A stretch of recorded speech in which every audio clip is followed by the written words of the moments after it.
আপনার সারাদিন কেমন কাটবে এটা পুরাটাই ডিপেন্ড করে আপনি কখন ঘুম থেকে উঠছেন তার উপরে।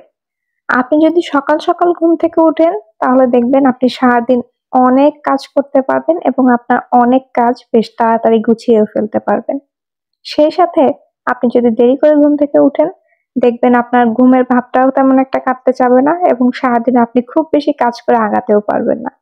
এই যে দেখতে পাচ্ছেন এখন কিন্তু ভোর ৫টা বাজে আর ৫টা বাজে আমি উঠে গিয়েছি।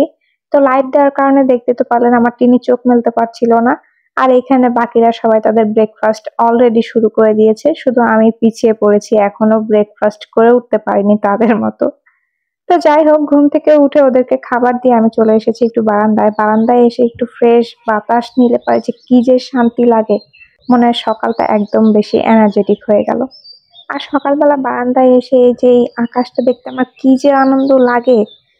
মেঘ মনে হয় একটার পর একটা স্তর, একটার পর একটা স্তরে বসে আছে। এত সুন্দর দেখা যায়। তো যাই হোক বাতাস-টাতাস নিয়ে এখন গাছগুলোকে সুন্দর করে পানি দিয়ে দিচ্ছি। আর আমার গাছগুলোতে বেশ পানির প্রয়োজন হয় কেন জানি না। খুব তাড়াতাড়ি পানি শুকিয়ে যায় মাটিতে।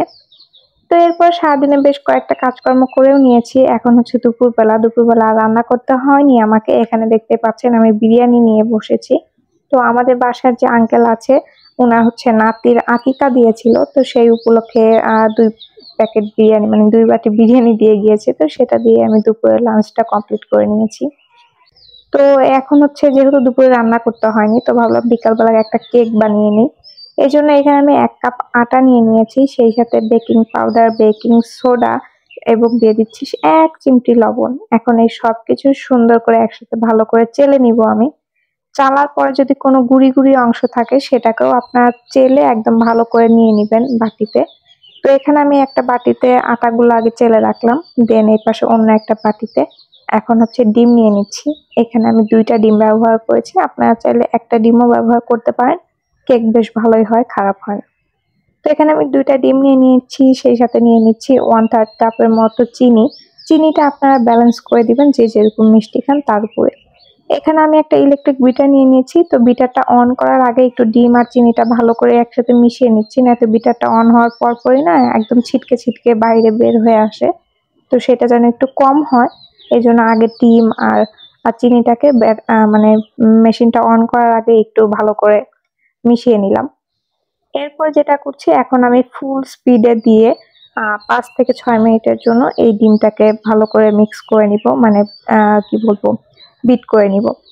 একদম ফুল স্পিডে বিট করছি আমি কিন্তু এখানে মিডিয়াম লো এরকম কোনো কিছুই করিনি। আর মাঝখানে অবশ্যই একটা স্প্যাচুলা বা চামচের সাহায্যে সবকিছু একসাথে করে দিবেন। নয়তো চিনি দেখবেন সাইড দিয়ে উঠে আসে। তো ওই চিনিগুলো কিন্তু ব্লেন্ড হয় না।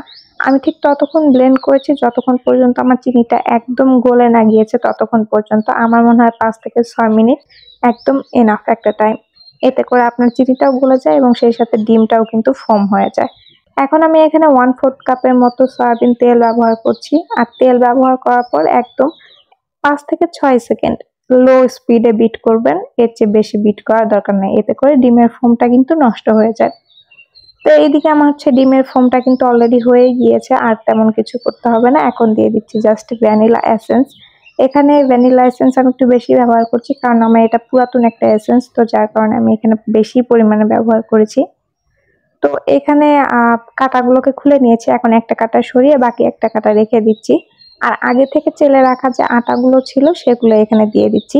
আস্তে, আস্তে অল্প, অল্প করে মিশিয়ে নিব। আর মিশানোর সময় অবশ্যই একদিকে ঘুরিয়ে এটাকে মেশাতে হবে। ২-৩ দিকে ঘুরিয়ে বা এলোমেলোভাবে মেশানো যাবে না। মেশানোর একদম শেষ পর্যায়ে আসলে আমি এখানে ১ চা চামচের মতো ভিনেগার ব্যবহার করছি। এটা মাস্ট। ভিনেগার ব্যবহার করার কারণে আমরা যে বেকিং সোডা ইউজ করেছিলাম এটার একটা রিঅ্যাকশন হয়। তো যার ফলে কেকটা বেশ সুন্দর হয়। এর আগে আমি একটা বেকিং ট্রে বা কেক মোল্ডের মধ্যে আ বেকিং পেপার এবং তেল এই ২ টা একসাথে ব্রাশ করে রেখে দিয়েছিলাম। সেই মোল্ডটাতে আমি এখন কেকের ব্যাটারটা দিয়ে দিচ্ছি।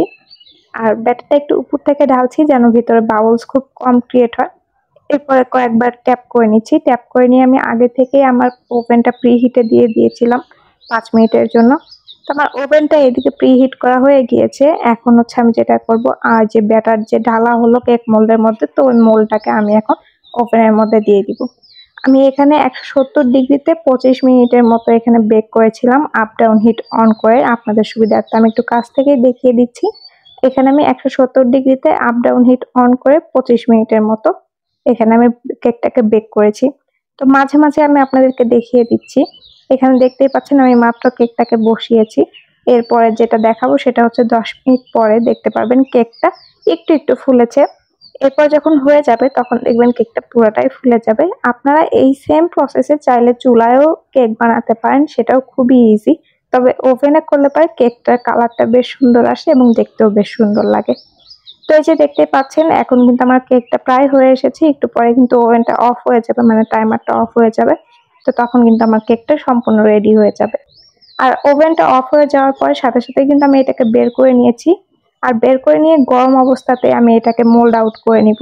অনেকে ওয়েট করে ঠান্ডা হওয়ার জন্য, তো ঠান্ডা হওয়ার জন্য ওয়েট করার কোনো প্রয়োজন নেই। গরম অবস্থাতেই বের করে নিতে পারেন, কোনো সমস্যা নেই। আর এদিকে আমি টুথপিক খুঁজে না পেয়ে কাঁটা চামচ দিয়ে খোঁচা দিয়েছিলাম, তো যার কারণে কেকের উপরটা দেখতেই পাচ্ছেন কেমন ভুচকা হয়ে গিয়েছে। তো যাই হোক আমি গরম অবস্থাতে আস্তে আস্তে সাবধানে এখানে কেকটাকে বেকিং পেপার থেকে উঠিয়ে নিচ্ছি। এটা স্পঞ্জ কেক, যদিও গোল কোনো ট্রেতে করলে ভালো হতো, বাট আমার কাছে গোল কোনো ট্রে এখন অ্যাভেলেবেল ছিল না, জন্যই আমি এটাতে করেছি। এই যে দেখেন দেখতে বেশ সুন্দর হয়েছে এবং খেতেও আলহামদুলিল্লাহ অনেক মজাদার হয়েছে। তো বাসায় এরকম টুকটাক হুটহাট করে কেক বানিয়ে রাখলে দেখা যায় সন্ধ্যার স্ন্যাক্স বা হঠাৎ করে রান্না করতে ইচ্ছা না করলে কিন্তু এটা খেয়ে পেট বেশ অনেকটাই ভরে। তো আমার এই রেসিপিটা ভালো লাগলে অবশ্যই কিন্তু ট্রাই করবেন। আর আশা করছি কেউ ফেলড হবেন না, বেশ সুন্দর কেক হয়। আমি বেশ অনেক আগে থেকে এভাবে করে কেক বানাই এবং প্রত্যেকবারই আমি মানে কি বলবো সাকসেসফুল হই। তো যাই হোক কেক বানিয়ে বিকালবেলা একটু ছাদে গিয়েছিলাম, এখন একদম মাগরিবের আজান দিবে এইরকম একটা অবস্থা। ছাদে গিয়ে দেখি আকাশে মেঘগুলো কি সুন্দর দেখা যাচ্ছিল, প্রত্যেকটা এক একটা স্তরে স্তরে স্তরে স্তরে মেঘ মনে হচ্ছে সাজানো ছিল, এত সুন্দর লাগছিল। তো যাই হোক এটাই ছিল আমার আজকের ভিডিও। আশা রাখবো আমার আজকের ভিডিওটা আপনাদের ভালো লেগেছে। যদি ভালো লাগে অবশ্যই লাইক কমেন্ট শেয়ার এবং আমার চ্যানেলটাকে কিন্তু সাবস্ক্রাইব করতে ভুলবেন না। আর যারা এই কাজগুলো করে ফেলেছেন তাদেরকে জানাচ্ছি অসংখ্য অসংখ্য ধন্যবাদ। দেখা হবে নতুন কোনো ভিডিওতে। টিল দেন আসসালামু আলাইকুম সবাইকে।